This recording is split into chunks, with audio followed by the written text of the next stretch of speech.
Évangile de Jésus-Christ selon saint Luc. En ce jour-là, Jésus s'en alla dans la montagne pour prier, et il passa la nuit à prier Dieu. Le jour venu, il appela ses disciples, en choisit 12 et leur donna le nom d'apôtres.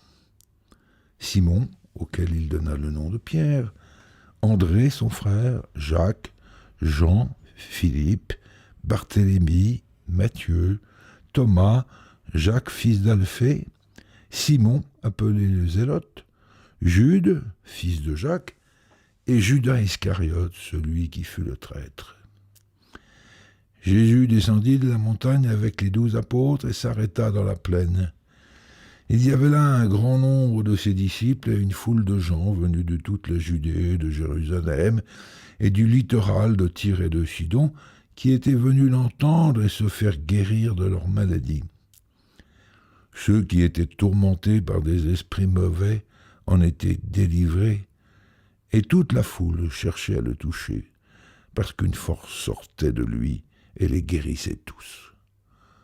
Acclamons la parole de Dieu. Tout commence dans la prière de la nuit. Jésus est là sur la montagne, présent à son Père. Ils ne font qu'un. Je ne fais rien par moi-même, dira Jésus, mais tout ce que je dis, c'est le Père qui me l'a enseigné. Celui qui m'a envoyé est avec moi. Il ne m'a pas laissé seul parce que je fais toujours ce qui lui plaît. Ainsi, on peut affirmer que ceux que Jésus appelle et que l'Évangile nomme les 12 sont choisis par son Père du ciel. Ils auront cette mission de dire au monde le projet d'amour universel du Père et agiront avec Jésus, par lui et en lui.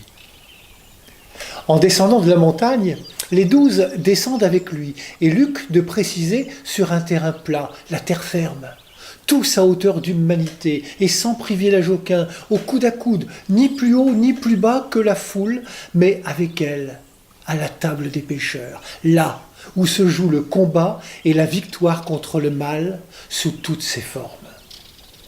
La mission de cette première communauté autour de son Maître et Seigneur prend alors un visage. Elle est universelle, de partout, pour tous. Elle est abondante. Il s'agit d'un grand nombre et d'une grande multitude. Elle est diversifiée. Il y a des apôtres, des disciples, des gens de toutes sortes. Elle est précise. On vient écouter sa parole et ses enseignements pour être guéri ou délivré de tout mal. Cette mission se poursuit aujourd'hui avec tous les baptisés, celles et ceux qui ont été appelés par leur nom. Vous vous rendez compte, être appelé par son nom, être nommé par le Seigneur, c'est être reconnu, c'est exister pleinement. On devient alors vivant. En étant appelés par notre nom, au jour de notre baptême, nous découvrons que nous sommes aimés de manière personnelle par Dieu qui n'oublie jamais personne, car nos noms sont inscrits pour toujours dans les cieux.